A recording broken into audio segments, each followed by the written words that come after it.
Hello, people. Rainy day down here on the river, fiddling around with some little projects.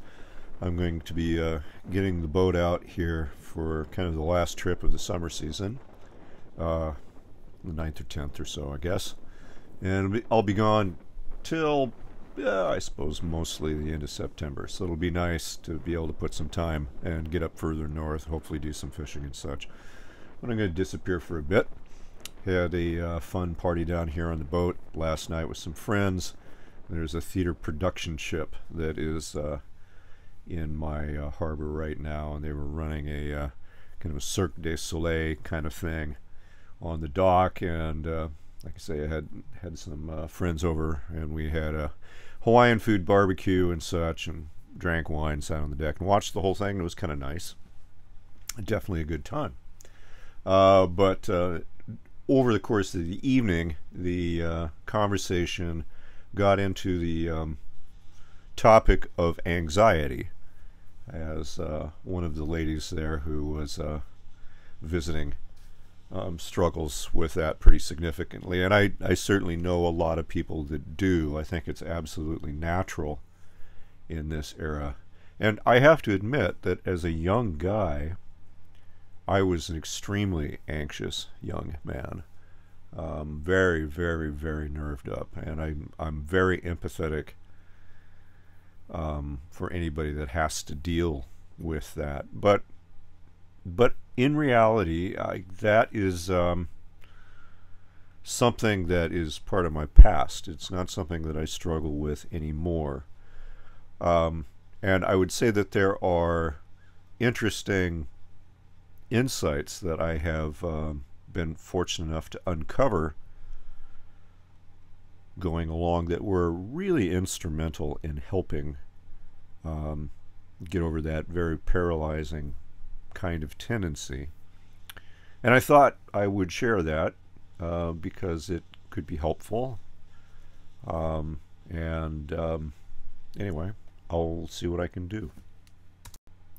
Now, I think most instrumentally, probably the way of thinking about experiencing anxiety that was most useful to me, what changed my perspective about anxiety more than anything in a therapeutic manner, was an observation that I came across someplace, and I don't remember where, but it was a treatise on the I Ching, actually. And it was written by a Chinese philosopher of antiquity, so old stuff here. And he was speaking about anxiety. Obviously, anxiety is nothing new to the human condition, even though I might make the case that the circumstances that we live within are probably unprecedented in creating maybe an epidemic of anxiety. That, I think, will become clear as we discuss it. But here's a very, very interesting observation. I think I've, again, shared it here before, but it's very counterintuitive and extremely perceptive. And that's this. Anxiety, as this particular philosopher described it, is best understood as a sin of hubris. A sin of hubris, meaning that individuals that have a tendency to have disproportionate confidence in their abilities suffer from anxiety. And it's like, well, that doesn't make any sense. It's like, generally speaking, the people that I know who have anxiety very often have kind of poor self-esteem, and often it's commingled with depression, and that's contrary to the modern psychological view. But bear with me. So let's listen to this fellow's argument. His case is, it's a sin of hubris because you believe that you know what future is best for you. And that's always hubris. to believe that you know what future is best for you, because you can't. And if that future which is unfolding for you in the moment does not correspond with your expectations that your hubris makes rise to, then you feel this anxiety. You worry about these things because the universe is not conforming to your expectations. Not only your expectations, but your expectations of the future, believing unsupportably that you know what's best for you. And in some ways, it's not uncommon that individuals who have been unusually fortunate, let's say, in an unearned manner, will be more prone to the tendency of anxiety than people that actually grow up in real hardship. And why is that?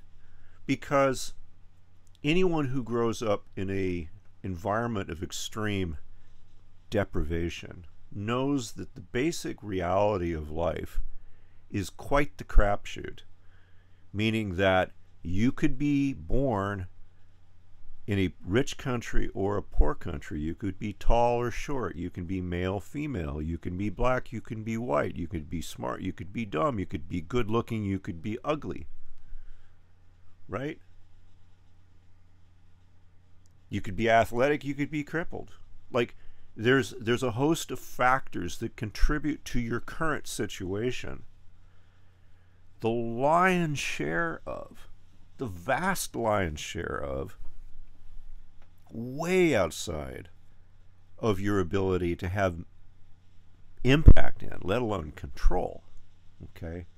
And somebody that has been deprived and has not been particularly, quote unquote, successful or / fortunate, depending on how you would want to approach that idea, will certainly find it a lot easier to reconcile their deprivation with the whole host of circumstances that they are forced to make their life in.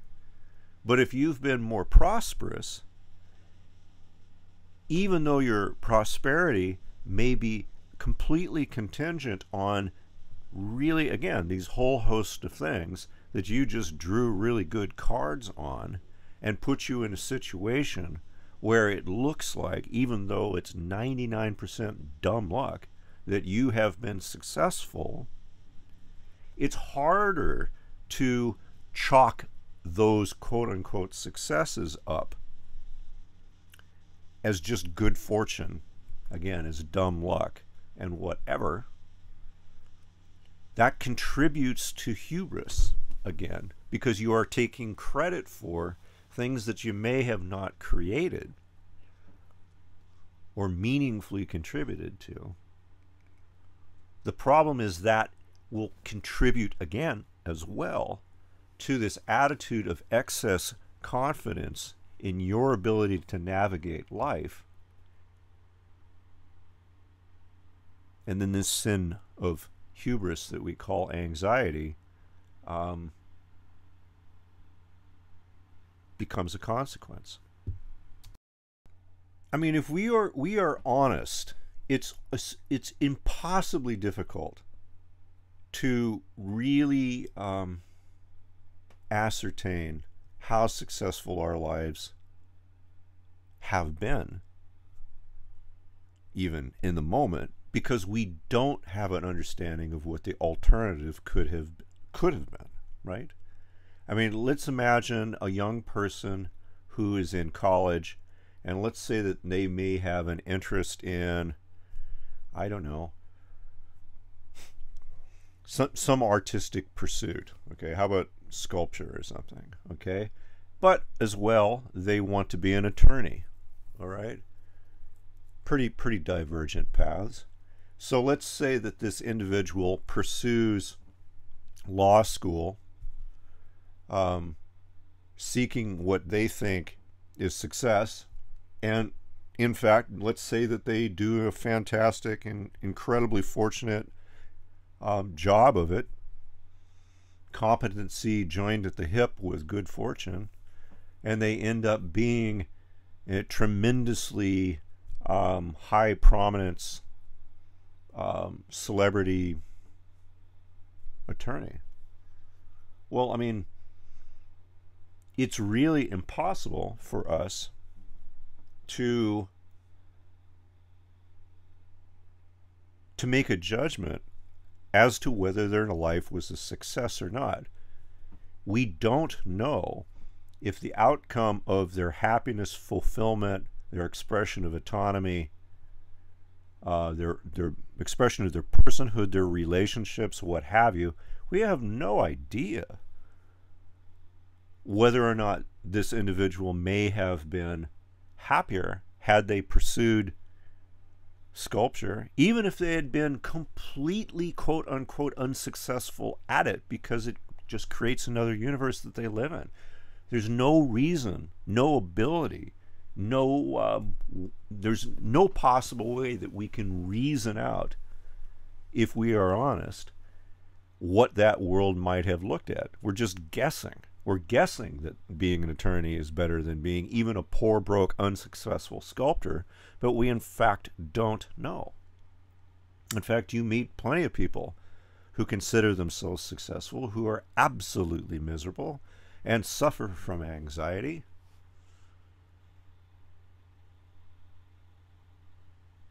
Again, it comes back to hubris and the idea that we believe that we know what's good for us. It takes very little reflection to get to the point where you can demonstrate that's just completely false, perniciously false, and a posture that we would be well to abandon. But of course, this doesn't require, throwing the baby out with the bathwater and simply living one's life due to the complete and utter whims of fate. If we're going to adopt the idea that anxiety is a sin of hubris, that doesn't necessarily mean that the kind of emotional discomfort that an individual might feel in the moment because they are living in a manner that's disharmonious with their personhood and their integrity in the moment. That doesn't mean that something that might be like that and might be something that some people would call anxiety, although it's definitely a bird of a different feather. That kind of discomfort that one feels in the moment if one is not being true to one's personhood, well, that's a very, very different matter. But it does not involve hubris, because you're not making a judgment about the unknowable. You are making for yourself strategies that involve actionable strategies and consequences in real time, making a authentic effort as best as you are able to conduct yourself in a manner that is true to yourself. Very different than the kind of worry one feels expecting that there's this endowment of the future for you, and you worry in the middle of the night that it might not be coming through for you. Well, the emotional discomfort of not being true to yourself in the moment, I think that is something that we should really embrace in culture and take seriously, and not see it as a character defect in the slightest. Very important to draw a distinction between the two if we are hoping to have constructive strategies by which we make anxiety less of a factor in our own lives. Because in fact, the only thing that you really do have control of is whether or not you act in terms of, well, in some fashion that has integrity with the person that you are and is congruent with your character, or whether you do not. To try to project into the future and have these grand expectations for life, again, assuming that you know what that should be, I guarantee you is going to be something that creates anxiety.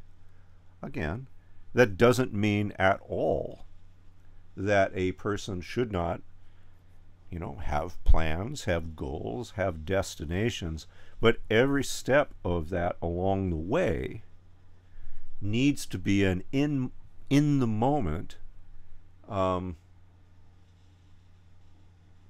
expression of this acting with integrity, this integrity with one's personhood, rather than a hubris, ego-driven effort to seek something called success in the future, and not necessarily is personal integrity in the moment important to that, but actually the goal is certainly the